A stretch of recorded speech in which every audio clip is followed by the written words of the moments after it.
लोकसभा में विपक्ष के नेता और कांग्रेस सांसद राहुल गांधी ने फर्जी मतदाताओं को लेकर जिस तरह से चुनाव आयोग को संदेह के कटघरे में खड़ा किया है, उसकी प्रतिक्रिया लगातार तेज होती दिख रही है।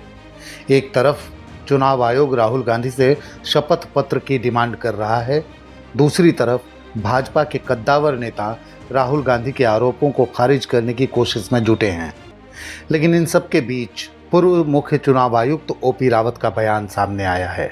उन्होंने निष्पक्ष तरीके से कहा है कि चुनाव आयोग को राहुल गांधी के आरोपों की जांच करानी चाहिए। इस पूरे बयान की चर्चा से पहले सुनिए किस तरह से महाराष्ट्र के सीएम देवेंद्र फडणवीस चुनाव आयोग पर वोटों में धांधली के लगे आरोपों का बचाव करते हुए राहुल गांधी को खारिज कर रहे हैं। देखिए, पहली बात तो यह है कि न महाराष्ट्र में वोटों की चोरी हुई है, न देश में कई वोटों की चोरी हुई है। मुझे ऐसा लगता है कि राहुल जी के दिमाग की चिप चोरी चली गई है और उनकी हार्ड डिस्क करप्ट हो गई है। इसलिए लगातार वो झूठ बोल रहे हैं, गलत बयानबाजी कर रहे हैं और जनता का मैंडेट चोरी कर रहे हैं, लोकतंत्र को चोरी कर रहे हैं, लोकतंत्र ने दिया हुआ फैसला चोरी कर रहे हैं। और उनके फिगर भी बार बार बदलते हैं। पिछले समय का महाराष्ट्र में 75 लाख वोट बढ़े, अब का 1 करोड़ वोट बढ़े। महाराष्ट्र के वोटों के बारे में पूरे फैक्ट्स एंड फिगर्स के साथ हमने उनको जवाब दिया, उसके ऊपर वो जवाब नहीं दे पाए। इसलिए झूठ बोलकर अपनी हार को दबाने की कोशिश कर रहे, कवर फायरिंग कर रहे। उनको पता है आगे भी हारने वाले हैं, तब वो बोलेंगे मैं तो पहले कहता था। इस प्रकार की एक कवर फायरिंग उनकी चल रही है। और मैं सबसे ज़्यादा आश्चर्यचकित इस बात से हूँ कि आप लगातार ये कहते हो कि वोटर लिस्ट में गड़बड़ी है, वोटर लिस्ट में गड़बड़ी है, तो फिर बिहार में कॉम्प्रिहेंसिव रिवीजन को आप क्यों विरोध कर रहे हो? अगर वोटर लिस्ट में गड़बड़ी है तो वोटर लिस्ट सुधरेगी कैसे? कॉम्प्रिहेंसिव रिवीजन से। हम मांग कर रहे हैं 10 साल से कॉम्प्रिहेंसिव रिवीजन कीजिए, डी नोवो वोटर लिस्ट तैयार कीजिए, हम मांग कर रहे हैं। और अब जब चुनाव आयोग वो कर रहा है तो आप उसका विरोध कर रहे हो। सच बात तो यह है कि उनको ये पता है कि उनकी पार्टी का वजूद खो गया है और अपना वजूद वापस पाने की जगह भारत की लोकतांत्रिक संस्थाओं को बदनाम करने का काम ये उनके माध्यम से हो रहा है। मैं इसका धिक्कार करता हूं और जनता उनको वापस अगले चुनाव में इसका सबक सिखाएगी। आपको ध्यान होगा कि राहुल गांधी ने प्रेस कॉन्फ्रेंस कर वोटर लिस्ट में गड़बड़ियों की बात कही थी। इस मुद्दे पर सुनिए राहुल गांधी को। This is EC data. Please understand, this is not our data, this is EC data. And EC कह रहा है कि हम फ्री एंड फेयर इलेक्शन करा रहे हैं और उनके डेटा में एक असेंबली में 1 लाख फेक वोटर्स हैं, फेक एड्रेसेस, डुप्लीकेट, फॉर्म 6, अलग अलग तरीके। तो हम इलेक्शन कमीशन से नहीं कह रहे हैं, हम हिंदुस्तान के युवाओं से कह रहे हैं, हिंदुस्तान की जनता से कह रहे हैं, यह आपका भविष्य है, गरीबों का भविष्य है। यह आपके आंख के सामने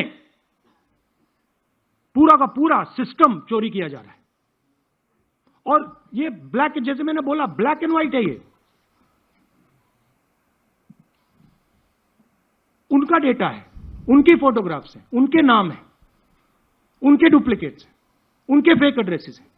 हम कह रहे हैं कि if the election commission now does not give us electronic voter data, not only of current election but of the last 10-15 years, and if they do not give us CCTV footage, they are partaking in the crime. Now, if the election commission is not partaking in the crime, I'm absolutely convinced they are, the data is showing they are, they should give us electronic voter lists. Please show me that pile of paper. 6 months. It's taken us 6 months to do this because they give us data like that.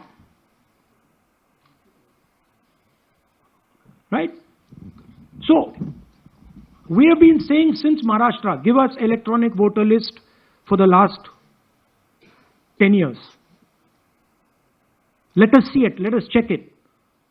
I think the judiciary needs to get involved in this. We need to understand what is going on, because what we love so much, our democracy, doesn't exist. What is the difference between us and other places? Where is the democracy? It's gone. If this is true. Now the Election Commission is supposed to make sure that elections take place. We have shown, the team has shown without any doubt that they have not done their job in one seat in Karnataka. And the people of that Lok Sabha have had their elections stolen. We believe that this has happened in many seats. Now, the Election Commission has to give us that information. Give the people of India that information. Because if they don't, there are going to be consequences. There are going to be consequences for every single polling officer who's doing this. Doesn't matter how senior you are, how junior you are. One day, the opposition is going to come to power, and then you see what we do to you. Because you are attacking the foundation of what our freedom fathers built. And we're not going to allow you to attack the foundation of what they built, no matter who you are. Rahul Gandhi के इन आरोपों के बाद चुनाव आयोग ने x पर किए अपने पोस्ट में कहा कि राहुल गांधी हर फर्जी मतदाता के लिए शपथ पत्र लेकर और मतदाता पंजीकरण नियमों के तहत शिकायत दर्ज कराएं या फिर देश से माफी मांगें। आयोग की इस बात पर राहुल गांधी ने कहा, मुझसे इलेक्शन कमीशन एफिडेविट मांगता है, मुझसे कहता है कि मुझे ओथ लेना है। मैंने पार्लियामेंट के सामने, पार्लियामेंट के अंदर ओथ लिया है, इस संविधान के सामने ओथ लिया है, इस पर हाथ डाल के वोट लिया है, इस पे हाथ डालकर ओथ लिया है। और आज जब हिंदुस्तान की जनता हमारे डेटा को लेकर इलेक्शन कमीशन के वेबसाइट पर सवाल पूछ रही है, तो इलेक्शन कमीशन ने अपना वेबसाइट बंद कर दिया। अब इस मुद्दे पर पूर्व मुख्य चुनाव आयुक्त ओपी रावत का बयान मीडिया में सामने आया है। उनका मानना है कि चुनाव आयोग को बेंगलुरु में फर्जी मतदाताओं के बारे में राहुल गांधी के आरोपों की जांच करनी चाहिए। उन्होंने कहा, जब मैं वहां था, हमारी नीति यह थी कि अगर किसी पार्टी का कोई वरिष्ठ पदाधिकारी कोई आरोप लगाता है तो हम स्वतः उसकी जांच करते और आम आदमी के सामने तथ्य प्रस्तुत करते ताकि व्यवस्था में विश्वास बना रहे। हमने उनसे पहले शिकायत करने के लिए नहीं कहा। पूर्व सीईसी के इस बयान के बाद असल सवाल यह है कि क्या चुनाव आयोग अब भी इस पुरानी नीति पर काम करते हुए राहुल के आरोपों पर स्वतः संज्ञान लेगा और क्या वह इस मामले की कोई जांच कराएगा?